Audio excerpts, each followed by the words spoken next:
Hello and welcome to this week's episode of Mastering Dungeons, your favorite tabletop role-playing game news, questions, this game design stuff podcast. We're number 93. We're number 93. Yeah, on blog feed, something, somewhere. Yeah. I saw that we were on the list. I was like, oh, cool. And then I saw it was like actual plays and all D&D related podcasts. I'm like, well, we're like probably 99 then. No, Teos, I was wrong. We were 93. 93. So, I want to thank all the fans. Yes, I'd like to thank everyone. Hey, on a list where Critical Role is number one, and shows of that magnitude are on the list, I'll take 93 or whatever it was. Yeah. So thank you to all of you listening out there for putting up with us, basically. It's the same thing I say to my family. I mean, exactly. That's it. So you are all like family to us by indulging us like this. And not only do you listen to us, but sometimes you send us questions via social media or via our email. So we're going to take some of those questions right now. We're going to start with Sasha Morlock, who sent this to us via Mastodon. I want to redesign gnomes for my world to be more like 4th edition as people from the Feywild. And because I don't want robots via gnome tinkerers in my world, at least for now. Of course, I already looked into Fey ancestry, but asking myself if it's more, less, or equal in value to their current ability. Should I keep it, replace it, or add both? Any other tips? What route I should take or things to keep in mind? I wanted to start by just setting the record straight on a couple of things. The 2024 Player's Handbook Gnome doesn't actually make robots. Now, the art is a little distracting because in the art right above the gnome entry for species, it shows a bunch of gnomes making or working on something like a warforged. So it leads one to think, oh, no, they're making robots. Really, the only thing they do are make those little toys that can do the same thing as a cantrip. So leaving that. Now, if you want to get rid of tinkering completely, understandable, but realize that it's a very limited thing.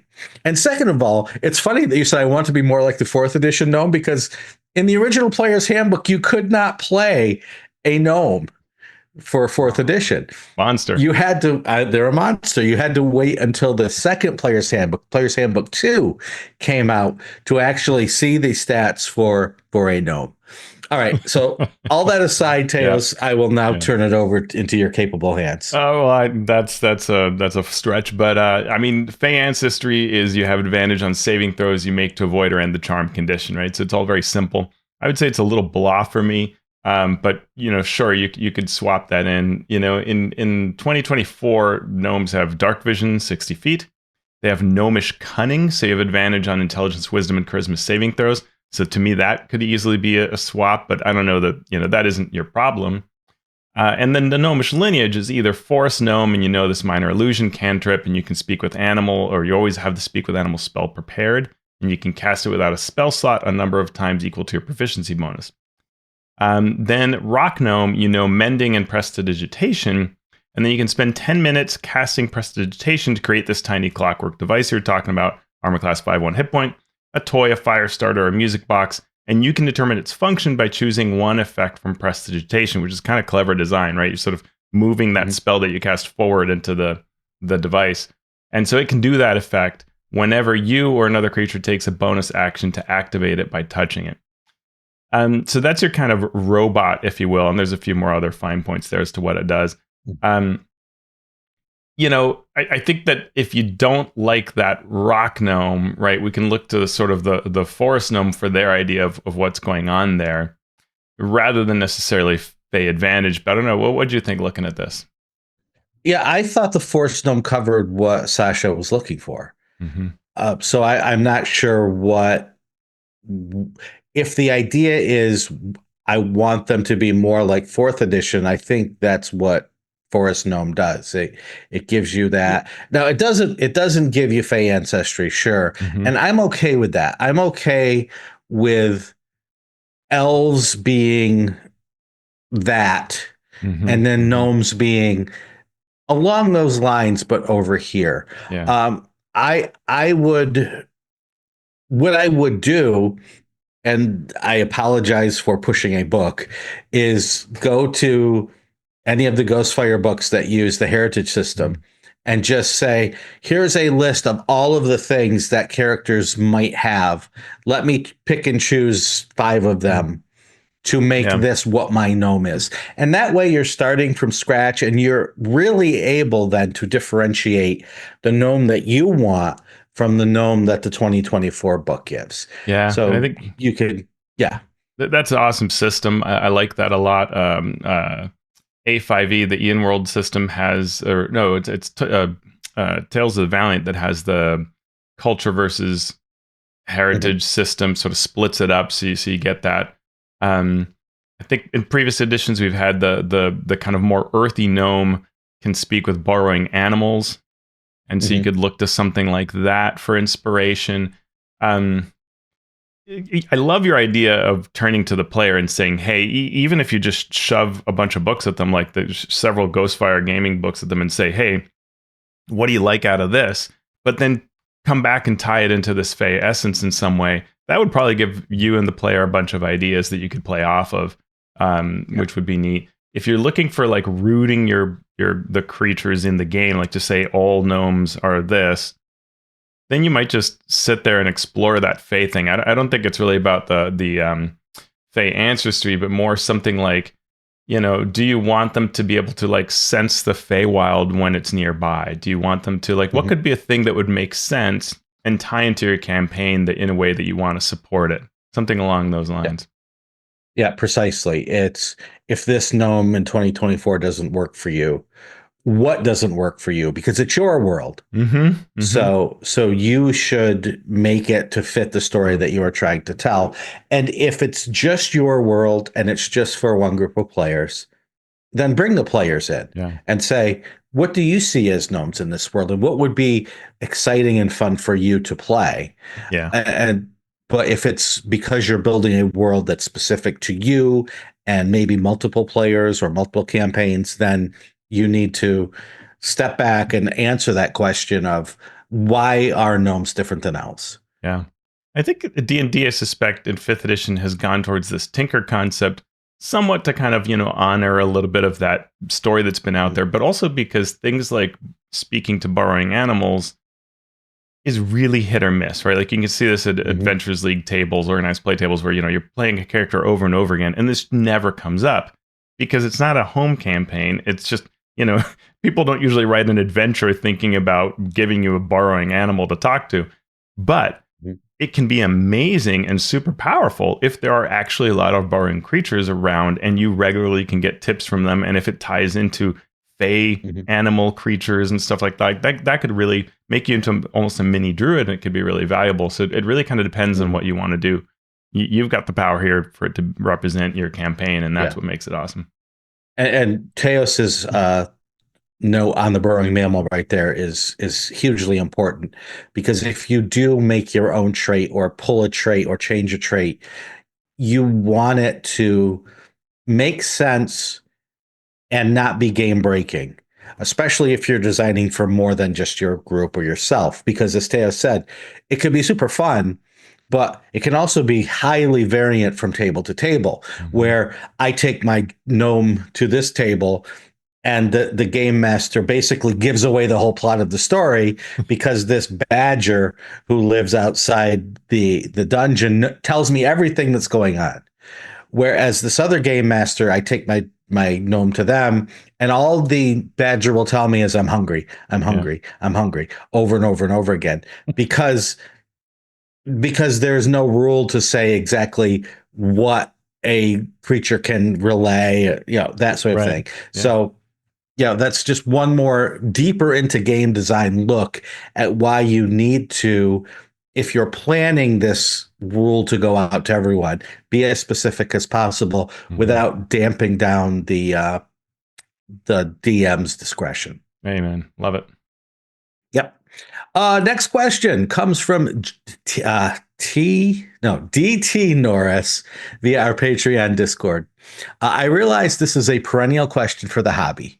Have others had experience of or have recommendations for how to help or encourage reluctant players to engage more at playing the game, quote, in character? In particular, speaking to other characters in character, PC to PC. I ask because I have several players that really enjoy that style of gameplay. It can be tough to watch as the DM and a bit of a downer when, quote, in character player A puts heart and soul into it, and 2 or 3 out of the other 4 players just sort of sit there and not say anything in character back. How can I, as the DM, beyond just introducing semi-permanent party NPCs, nudge other players toward, quote, in-character gameplay? Teos? I love this question, and it is a perennial question, and it's a perennial struggle for a lot of groups from both directions. And that's the thing I'd first start with is that, not every player wants to be in character. And my first bit of advice is don't just push it. Lead by example. Facilitate it. And if it's a thing where players are going to get more comfortable with playing in character and will come to it, then let that happen, help that along, but don't demand it or make a big deal out of it, because that'll just make somebody feel uncomfortable if it's really not the way they want to play. Things that I do to facilitate this kind of interaction is to have a table tent for everybody with the PC names on them, and you can just make them, print cardstock or thick paper of any kind on both sides and print or write their character names on it, and maybe something like their class and species is often helpful, sometimes background. Give that out to everybody at the tables and say, so we can all use our PC names, right? And that way you don't forget what everybody's playing, and you as DM can use those names, and players can choose to do that, right? And then when you are interacting with them as DM, have your NPCs speak to everybody in character and switch characters often, always in that in character mode, asking pointed questions, right? What do you think, Presto? Do you agree, Sheila? The more you make it personal, it becomes more efficient for the player to respond in character rather than always go back and add third person pieces of, my character says yes to them, like that's extra words rather than just going, yes, we'll do that.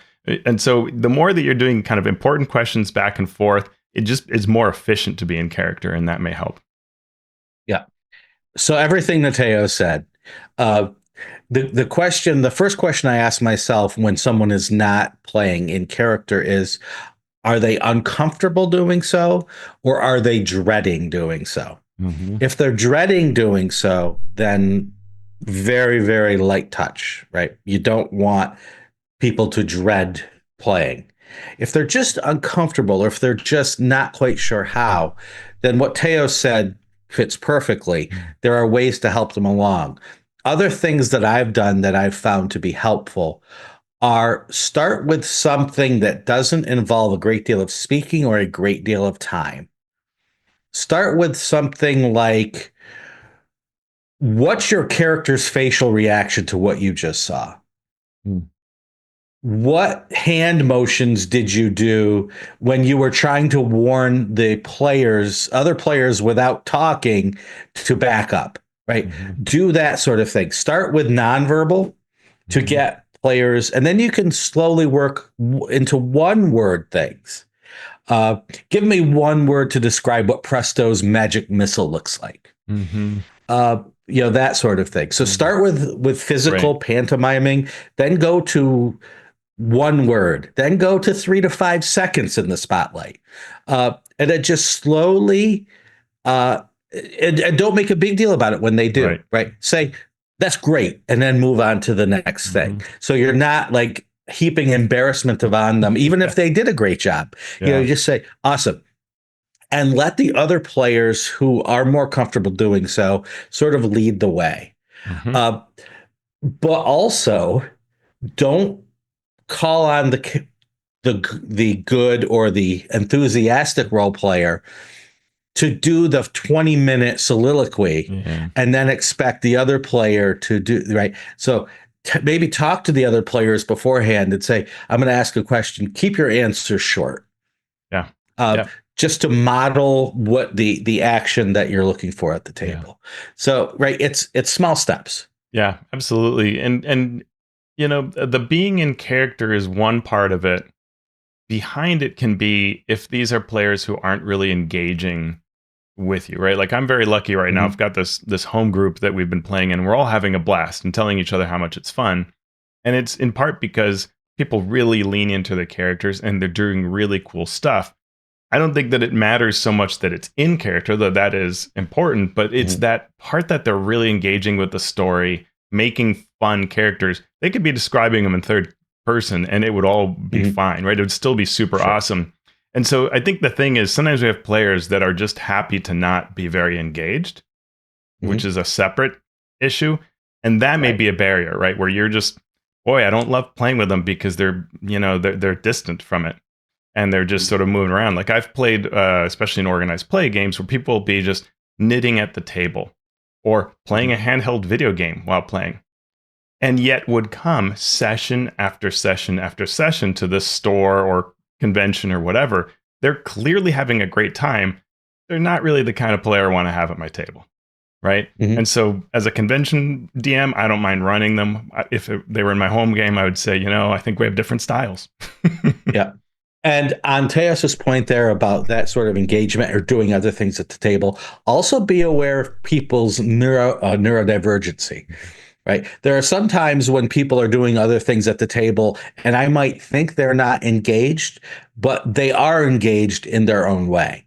So just be aware of that at the table as well. Some people, they're only paying attention because they have something to keep their hands busy. Yes. Or they're only paying attention for those reasons. So also, be mindful of those sorts of things. Absolutely. And the final question for this episode comes to us via DM Mark via Bluesky. Any tips for designers who don't generally have trouble putting together an interesting adventure, but always seem to struggle with how to plan the opening or the inciting incident or mission? So this is a question that we could do a whole segment on, right? Adventure design and starting. We probably have, if you go back and look. To answer it as briefly as possible, if you are putting together an adventure that's interesting, you have the answer to your question because you want to use that interesting thing to be what opens. So if what's interesting in your adventure is that it's a mystery, start with the inciting mystery.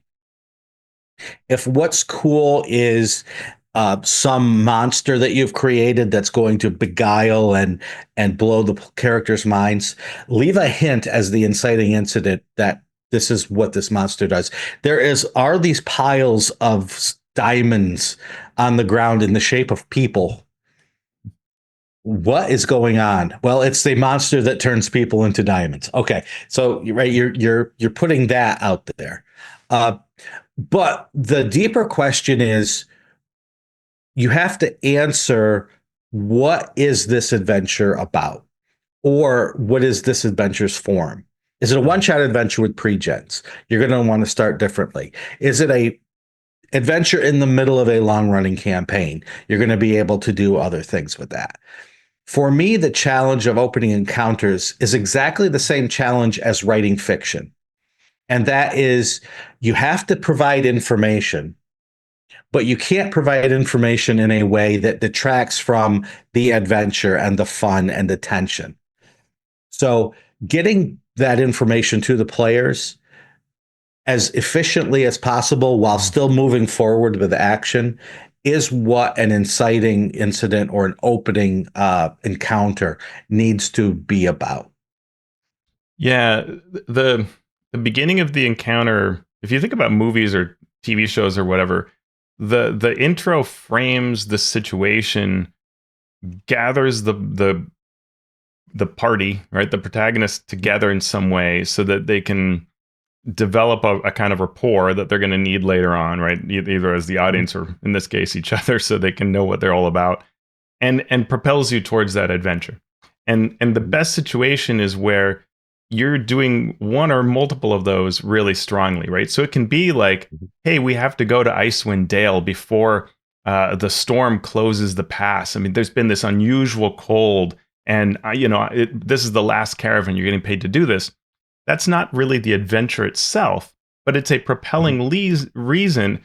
Tells you about the world, about what's going on, sets you up for, oh, there's this unnatural rhyme, and now you need to solve it, or you're in a position to solve it, right? So it sets you up for that and gives you a nice introduction. How do you all feel about traversing the North, whatever. So that can be a little distant from the adventure, but has that theme, gets the players along that mode. Or it can literally be like, I remember Chris Perkins shared this one and I loved it. You go to the tavern to get the job, and there's this person standing there at the table, and then they fall forward onto the table, a dagger on their back, right? Immediate wait, what's going on, like you were talking about, that creates, this sort of curiosity and whatever, and can tie into the story you're doing, right?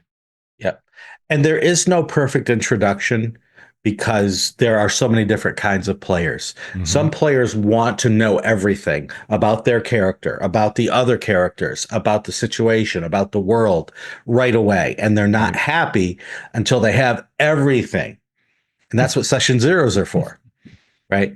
So you can then say, okay, we're going to introduce all our characters to each other. We're going to get that out of the way. I'm going to talk about the world that we're in. We're going to get that out of the way. So you know that you don't need to have that forward moving action right from the start because you have that time. Yeah. Or play a game other than D&D where building the setting is part of the game. Coming up with that collective information about the world, about the relationships between the party members. It's part of the play, so it's expected, and it doesn't begin awkwardly then because that's what the game calls for. Yeah. Yep. Awesome. Thank you for those questions. You can hit us up via social media, via YouTube, or you can just plain straight up email us at masteringdnd@gmail.com. Now let's get to our news and commentary section, starting with Legends of Greyhawk being announced, previewing, not premiering, previewing at MagicCon Chicago. So, Teos, we love organized play, and what does this tell us? I mean, it's some pretty huge news. So just on the convention front, MagicCon is a big convention just by itself. And so now we're going to have D&D there, run by Baldwin Games. So first time that we have D&D at this event, as far as I understand.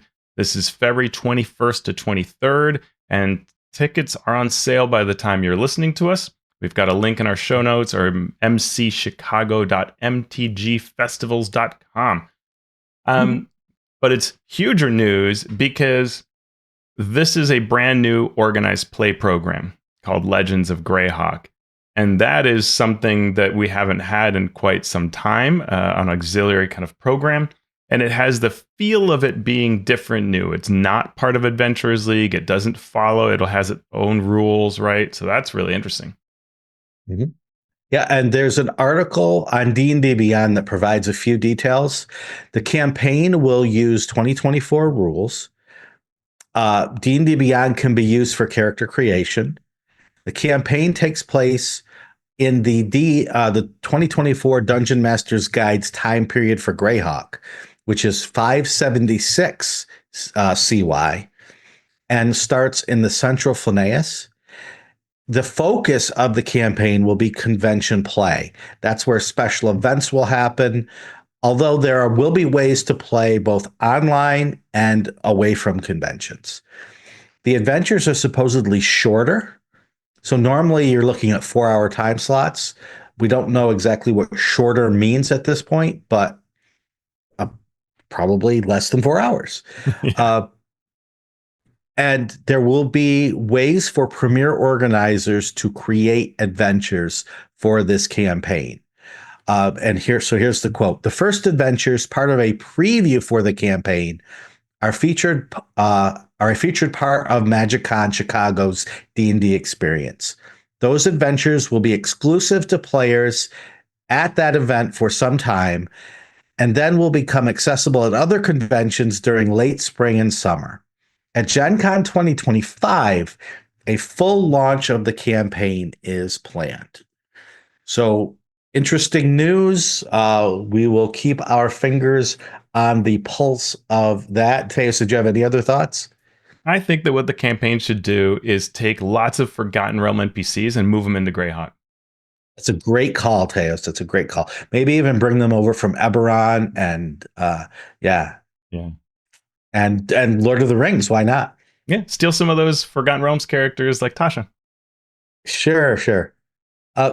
So next, we know AI is a threat, but did it take out itch.io? That is what we understand. So apparently they're like Funko Pop of all things has some AI, did you find a thing that's messing up is some website messing up your IP or somehow phishing or something like that? And apparently it misunderstood a fan page on itch.io that dealt with a Funko Pop video game and included links to the actual website as being a sort of phishing thing. And this all resulted in claims that resulted in itch.io being down for a few hours. But the interesting wrinkle here is who's Funko Pop CEO, Teos? It's Cynthia Williams, ex-president of Wizards of the Coast, which just makes us wonder, where will she strike next, Shawn? Oh, so great. And there are so many reasons not to like AI. And this is just like a small thing. If it takes down a website, what else could it take down? Mm-hmm. Right? The power grid? Why not? Why not? Any of it. Yeah. No, it's... Yep. Mm-hmm. We go from our hellish future to the 12 days of D&D Beyond. In the past, D&D Beyond has provided 12 days of rewards. We covered it last year where it felt like it was mostly just advertising things. Mm-hmm. But this year, they're actually giving away free stuff, especially stuff that we've talked about that was up and then was brought down or was up sort of behind a paywall. Mm-hmm. So you have things like the first chapter of the Radiant Citadel or a sample adventure from Big B's Glory of the Giants adventure book. Uni and the Hunt for the Lost Horn, some digital dice, those sorts of things. Anything catch your eye on this 12 days of D&D Beyond? Yeah, I mean, that's all fine. We'll see kind of what else they offer, but it's already leaps beyond last year's, which was kind of depressing. Last year just felt like one giant ad campaign. And what I like is they actually had a separate email if you're signed up for their email list with the marketing part of it. That included actually a lot of savings off of various things you might be interested. Like, for example, the Converse D&D shoes have a code D_DCBY that will get you 15% off the already really affordable Converse shoes. So if you've been like on the fence about that, boy, give this to somebody to get you a sweet pair of Converse D&D shoes. And that's not bad. And so if you're curious of that, their mailing list has a whole bunch of coupons that just went out, and that may be somewhere on their website. Though I will say this, D&D Beyond 12 Days of Christmas is very hard to find if you didn't get like the email or a social media link. Like I didn't find it on their main webpage, which is a bit of an oversight. So a link in our show notes, or it's dndbeyond.link/days of D&D. But yeah. But an improvement over last year. And it's nice. This is fine. Like, you don't have to go overboard, but giving folks an opportunity to catch up on those digital downloads they might have missed, get a few dice, that's great. Mm-hmm. And if you celebrate Christmas and you're out in the woods looking for that perfect Christmas tree, ethically sourced, of course, you may get lost. So luckily, we've got folks who are telling us how to talk about wilderness exploration in the games. We had 3 different contributors to the D&D zeitgeist and community talking about different aspects of wilderness exploration. We have the Patchwork Paladin with another great article on journey systems and exploration, which discusses hexes that don't have anything in them and how to make that more interesting. Any thoughts on that, particular Patrick Paladin's been just nailing it. It's been really nice thoughts about different systems, different things that people are talking about and how to implement them. And so this was just really cool. There have been, I think a lot has been written about sort of what sort of hex crawl system do you have and how often should something come up. And so I really appreciated this sort of, it's almost like a distillation of other thoughts and then their particular view on it. It was very useful to read. Mm-hmm. We have Merrick Blackman writing about Wilderness Travel Redo, discussing the Lord of the Rings journey system, a similar system in Uncharted Journeys, and then combining that with the random encounters in Trials and Treasures from A5E, and those in the Empires of the Ghoul campaign that he's running. So he looks at all of those different systems and then shares the encounters that his group faced on a 600-mile journey. Yeah, and in true Merrick Blackman style, someone asked on our Discord, how many game sessions was that? And he said, I ran that in 2 hours. He's like the fastest DM ever. But it's really neat because he's been working on like, how can I put all these different things into my game and what's the best part of all of them, which is really fun. Yeah. And finally, we have MT Black, who wrote effective travel montages, sharing his approach to skipping the travel and instead providing a montage of interesting things the party encounters along the way. Yeah, really nice. It's a short piece, but frames it all really well as to why you may want to, whether it's a point crawl or however you're handling it, to just sort of say like, okay, we're going to travel through this, and here's this fun part that you saw, and let's not get bogged down in the system, but instead, bring it down to a montage. It's cool. Nice. We get a look also from a Reddit post at the 2024 changes to magic items.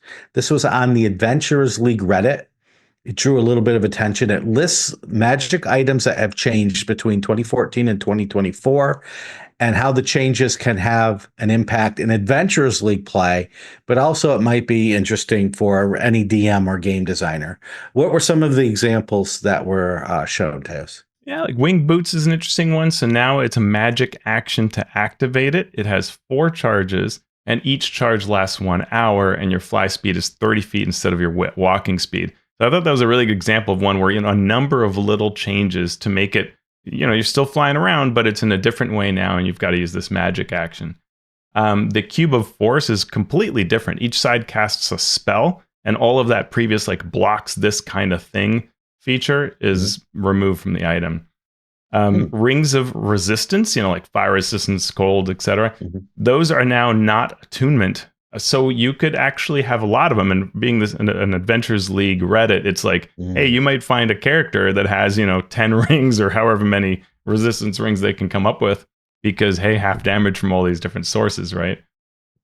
I thought that was interesting. The Robe of Eyes gives you 120 feet true sight now, so that's a big deal. And then Oil of Sharpness now permanently turns melee weapons into +3 weapons. Woof. Yeah, I need to take a closer look at the DMG before I start putting magic items in adventures. I see. Right. Okay, then. Oil of Sharpness. Nice. On the list. All right. And finally, our creator corner here. We are looking at Pulp Hummock Press, who have shared a rather interesting / sad look at their Kickstarter finances. So in 2024 February, Pulp Hummock Press crowdfunded Gods of the Forbidden North Volume 2, which raised just over $100,000, $107,911. So in November, the principal behind that, Robert, shared how the project went as a, quote, financial accountability report.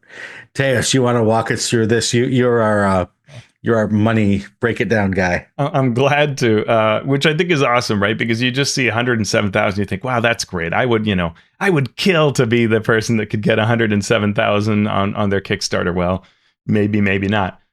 So in this accountability report, he breaks down what came in and what went out. And so, including late pledges and drive-through sales since it went live, the product has raised a combined 124,000. Even better, except for total expenses are 158,000 for a loss of nearly 34K. The largest costs, we have to start out with an interesting thing, which is we see actually a lot in projects. So the largest cost, 30,000 in debt from the previous Kickstarter. And so they had done this second Kickstarter hoping to recoup that initial debt. They also spent 30,000 on illustrations and layouts. So this was clearly an expensive project. They're trying to make a really nice project. They had 20,000 for offset printing and freight, 20,000 for packing and fulfillment, 15,000 for Kickstarter advertising, which they said was really important, 11,000 for print on demand bulk print orders, and 10,000 for Kickstarter fees. So all of that adds up, 10K here, 30K there, it adds up. Reflecting on the project, Robert says that customers take time to read a book and run it or talk about it. And so he thought, sales from the product being talked about would be a lot higher. I actually thought the drive-through looked pretty strong at 15,000 out of 124K revenue, but he saw that as pretty small compared to the Kickstarter itself, which is true. So the real money is Kickstarter, and we've heard this before from others. Yeah. Advertising is a necessary evil. He saw there was a point where his credit card was momentarily blocked for some reason, and so he couldn't pay for ads, and his Kickstarter revenue just dropped during that part of the campaign until he got it back online and could again have Facebook ads. But the profit is really slim. He talks about he's a professor in college, and so he sees very plain textbooks, no art, boring tomes that sell for $120 to $160 to all these students, but an RPG product is way nicer and has much lower profit margins. And he points out that you can save on a lot of costs if you have multiple talents. If you can do the writing, if you can do the illustration, you can do the layout, it is expensive to hire people that do good work. And that's all very true. It is. And we tip our hat to all the creators out there who are trying to make ends meet in an industry that doesn't necessarily bring much profit to those creators.